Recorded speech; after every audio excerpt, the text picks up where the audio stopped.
Welcome back, ladies and gentlemen. I'm standing here with the mid laner for Cloud9, Jensen. Jensen, that was a very one-sided affair just then, but I really want to talk about the mid lane matchup you had today. They showed the Lucian early, you picked up the LeBlanc, and before 15 minutes, you were 1,000 gold up against him. How did that matchup go, and how did you play that one to get so far ahead? Honestly, I think it's kind of an even matchup, but whereas Lucian is strong early game, but then eventually when LeBlanc gets levels and XPs, you can eventually start to just out-trade him. Since I had an early gank, it really snowballed the matchup in my favor because I was able to hold the minion wave on my side when his flash was down, so he had to play really respectfully. So I think just off of the level 3 gank, there's not really much he could have done differently, besides, maybe putting the jungler mid lane to try to help out.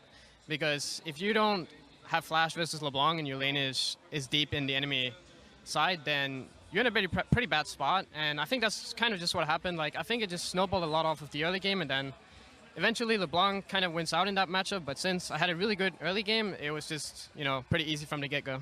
Well, that's great to hear because you burnt both your flashes to try and get that kill there, and it's great to see you were still able to get a huge advantage off of that. I really want to talk about coming into play-ins this year because last year's Worlds, you guys didn't go as far as you really wanted to. This time around, it's an even longer journey being seeded into the play-in stage. How has that affected, how you've prepared coming into this tournament, how you've practiced coming into the play-in stage?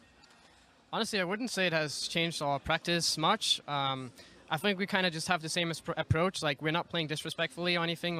We respect our opponents. We don't know too much about them, so they could, potentially be really good as well. So we're kind of just doing the same thing as usual, practicing a lot and, respecting our opponent, and hopefully we can do well.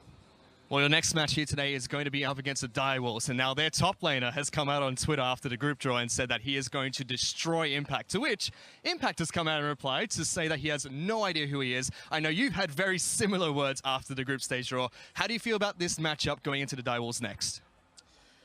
I mean, I don't really know too much about them, so it's kind of like Impact said, we don't really know much about them.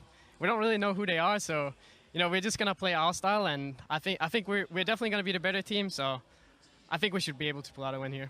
Well, congratulations on your victory. Best of luck against the Direwolves later on today. We're gonna send it back to you guys.